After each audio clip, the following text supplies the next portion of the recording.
Well, I think I understand the dynamic of how things work with current day sex relationships between the sex and between the sexes. Um, and maybe this has been said before. I don't know, but it just hit me as a kind of revelation. Maybe it's common sense. Maybe it's just like, oh, yeah, no wiki. We know that already. You just explained to us something that we've heard 1,000 times already. Um, maybe not. I don't know. Maybe I'm slow. Could be. But here's my observation. This tendency of embittered women to say men are trash and to say all men are trash, men are scum, men are pigs.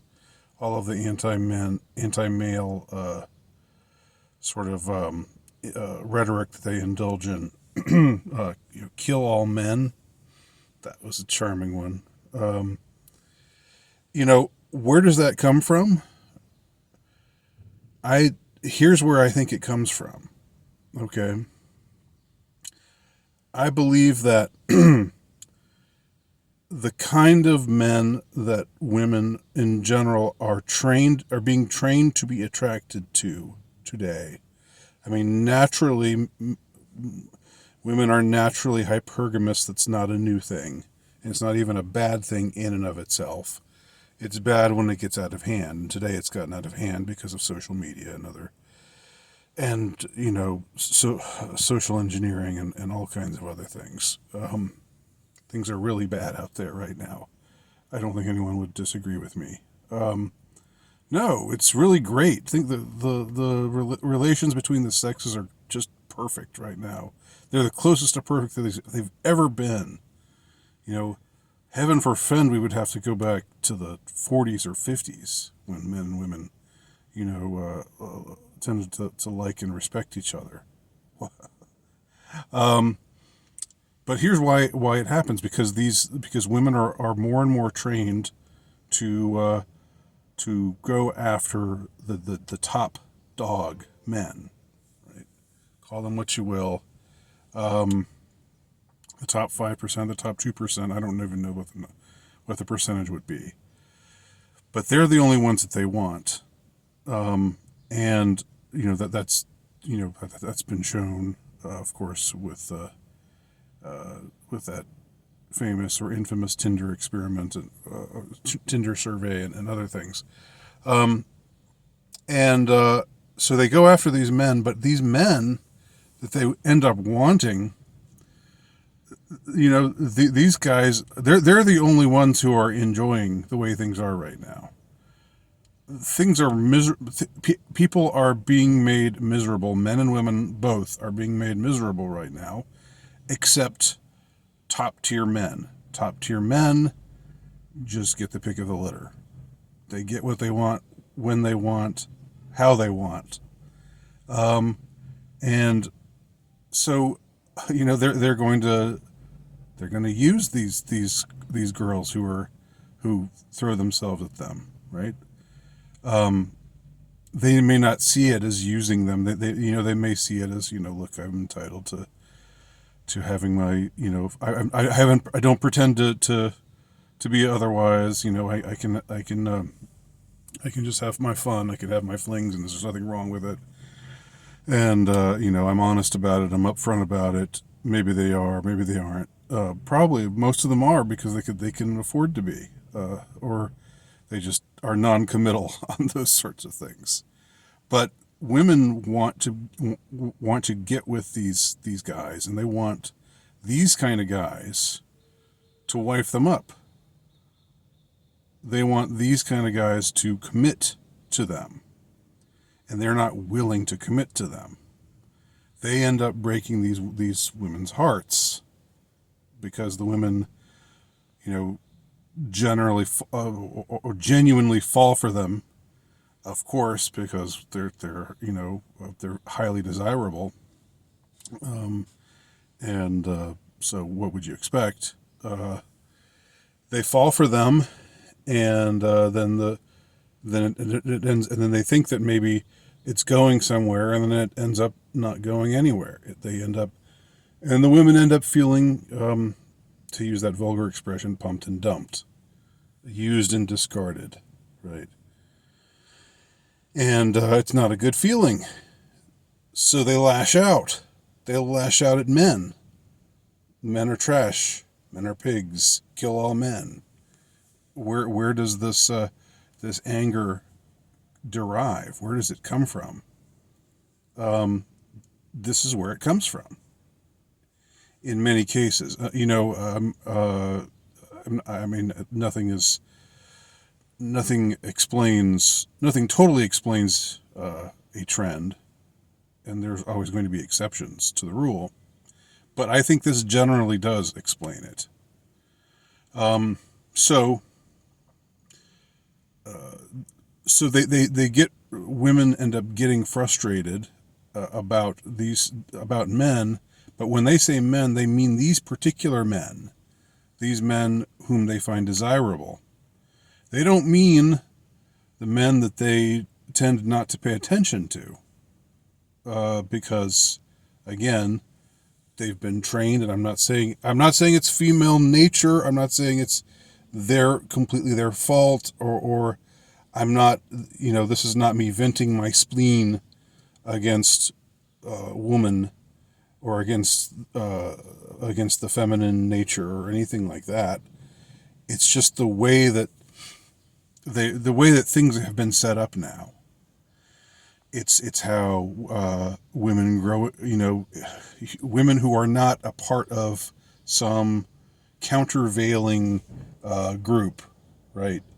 But who are just at the mercy of the culture, the culture, widely speaking, generally speaking. They end up having these kinds of experiences. So there's to talk about the cock carousel. I mean, I don't really like these vulgar terms. Call me old fashioned. I do indulge in vulgarity sometimes, but it's not like I have a closet prohibition against vulgarity. But I tend to try to avoid those kind of terms.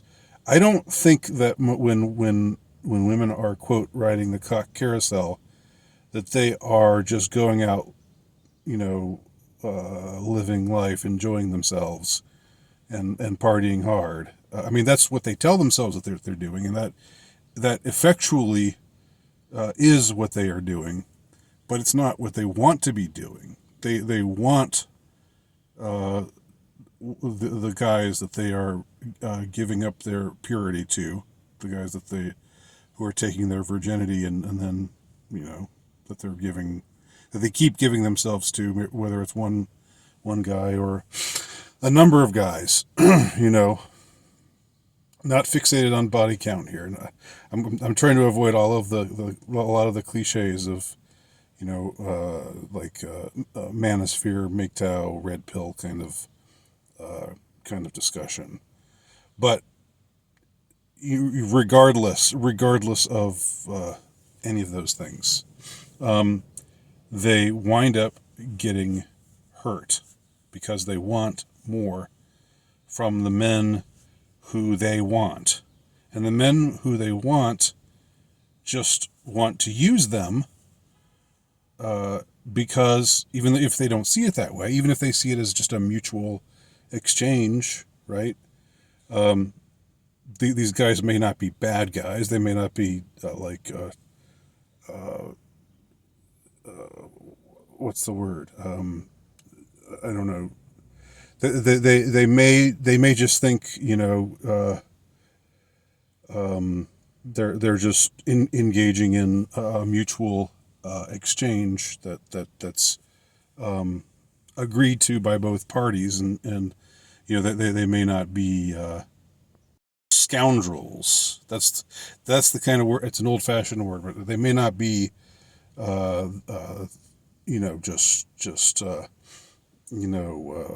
they may not think of themselves as womanizers, but I mean they basically are engaged in that kind of behavior, And they're engaged in that kind of behavior because they can do it, and because men have an easier time separating sex from love than women do. And so women try to compensate for that by, like, there's this new song that of course uses like a sample from an older song.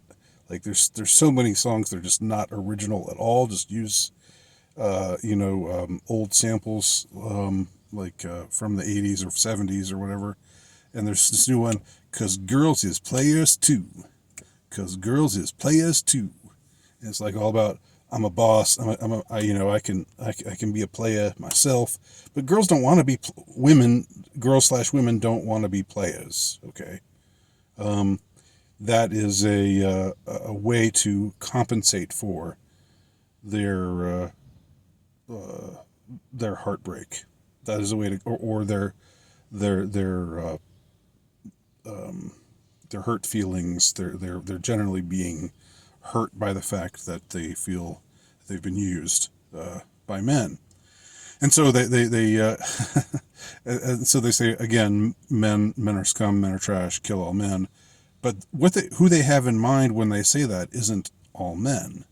It's just the men who register to them as appealing, the men who register to them as desirable. Okay, but but having these kinds of experiences tends to fuel anti-male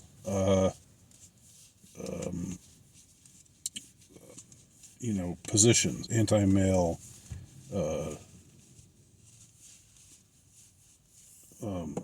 having an anti-male take, being down on men, being dismissive of men, being angry towards men.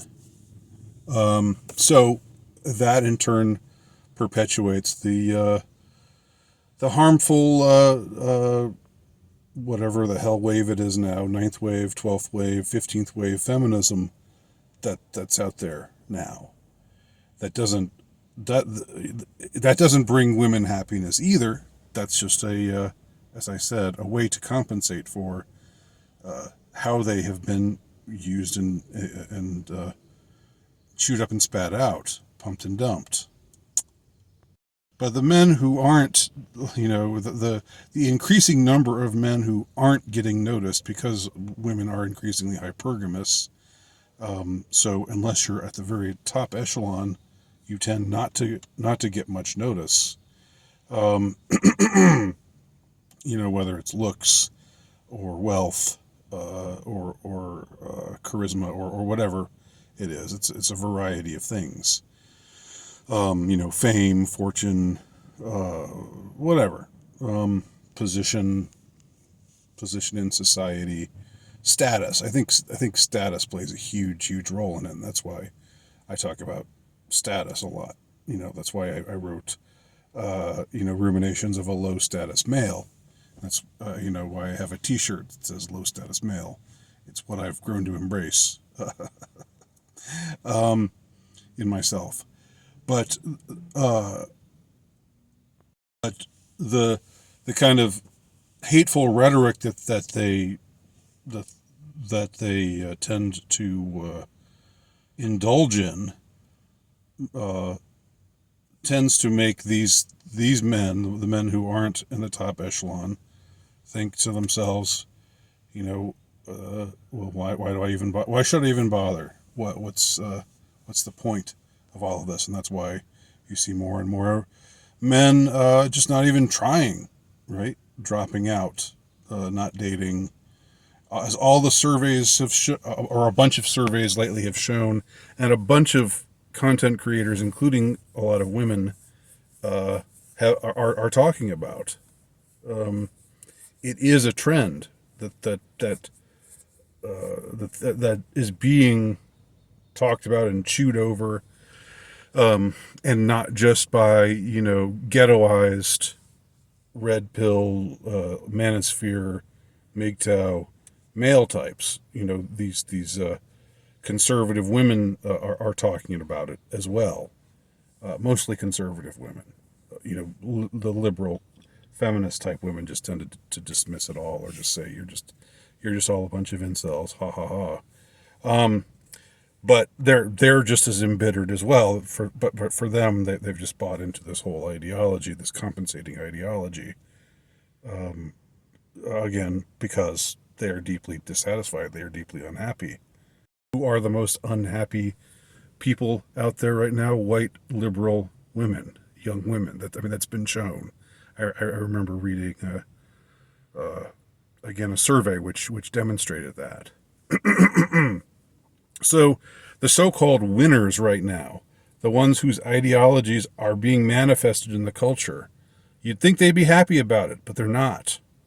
They're the most miserable of us all because their ideologies are not satisfactory. They don't bring them happiness and mental health.